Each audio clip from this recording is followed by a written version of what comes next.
আজ বৃহস্পতিবার 24শে এপ্রিল জানাবো আবহাওয়ার সবথেকে গুরুত্বপূর্ণ লেটেস্ট আপডেট। তো এই মুহূর্তে দাঁড়িয়ে যেটা আমরা দেখতে পাচ্ছি, দক্ষিণবঙ্গের বেশ কিছু জেলায় তাপপ্রবাহের পরিস্থিতি তৈরি হয়েছে এবং সেই সাথে আর্দ্রতাজনিত অস্বস্তি সকাল বিকেল দুপুর সমস্ত টাইমে কিন্তু বজায় থাকছে, যেটা আমরা দেখতে পাচ্ছি। তো এই আর্দ্রতাজনিত অস্বস্তির মধ্যেই দক্ষিণবঙ্গে কিন্তু ঘনিয়ে বৃষ্টি আসতে চলেছে। তো কোন কোন জেলায় বৃষ্টিপাত হবে, কোন কোন জেলায় তাপপ্রবাহের পরিস্থিতি তৈরি হবে, কোন জেলায় কত ডিগ্রি তাপমাত্রা বাড়লো, সমস্তটা আজকে আপনাদেরকে এই ভিডিওতে জানানো হবে। তো প্রথমে আমরা জেনে নেব দক্ষিণবঙ্গের আবহাওয়া সম্পর্কে। পশ্চিমের জেলাগুলিতে আজ 40 ডিগ্রি সেলসিয়াসের কাছাকাছি তাপমাত্রা ছিল। তার মধ্যে বাঁকুড়া, পুরুলিয়া, পশ্চিম বর্ধমান, পশ্চিম মেদিনীপুর, ঝাড়গ্রাম, মুর্শিদাবাদ এবং বীরভূমে এই 7 জেলাতে তাপপ্রবাহের পরিস্থিতি কিন্তু আজকে ছিল বা আছে। কলকাতা সহ দক্ষিণবঙ্গের সব জেলাতেই গরম চরমে উঠবে। আজ বৃহস্পতিবার তাপপ্রবাহের সতর্কবার্তা থাকবে পশ্চিম বর্ধমান, বীরভূম এবং বাঁকুড়াতে। এই জেলাগুলিতে বিক্ষিপ্তভাবে 2-1 জায়গায় 40 ডিগ্রির বেশি তাপমাত্রা এবং স্বাভাবিকের তুলনায় যা 5 ডিগ্রি সেলসিয়াস বা তার বেশি থাকতে পারে। তবে পুরুলিয়া, ঝাড়গ্রাম, পশ্চিম মেদিনীপুর জেলাতে তাপপ্রবাহের পরিস্থিতি থাকতে পারে। কলকাতা সহ বাকি জেলাতে গরম ও অস্বস্তি চরমে উঠবে। শুধু এই জেলাগুলোই নয়, দক্ষিণবঙ্গের সমস্ত জেলাগুলোতে গরম কিন্তু অস্বস্তি ভাবটা চরম শিখরে পৌঁছাবে।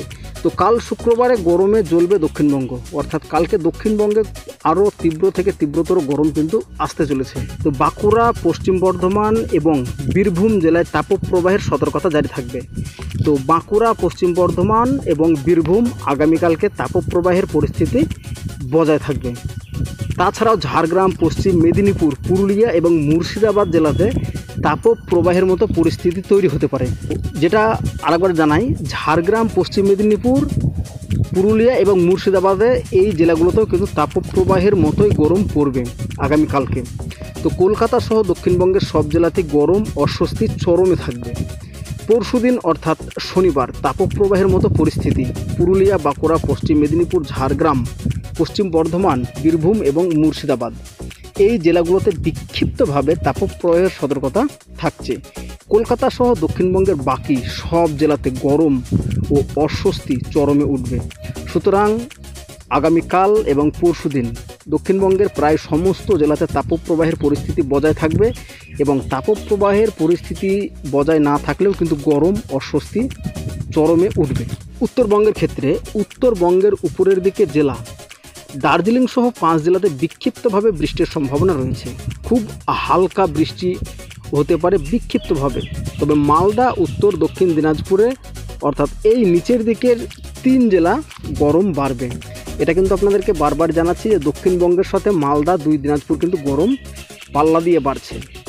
তো শনিবার পশ্চিমের কয়েকটি জেলাতে বজ্র বিদ্যুৎ সহ ঝড় বৃষ্টির আবার তৈরির সম্ভাবনা রয়েছে। তবে রবিবার থেকে কিন্তু রাজ্যের আবহাওয়া একটা বিরাট পরিবর্তন আসবে। তো রবিবার থেকে মঙ্গলবার পর্যন্ত বজ্র বিদ্যুৎ সহ ঝড় বৃষ্টি রয়েছে গোটা দক্ষিণবঙ্গ, সেই সাথে উত্তরবঙ্গের কিছু জেলা পর্যন্ত।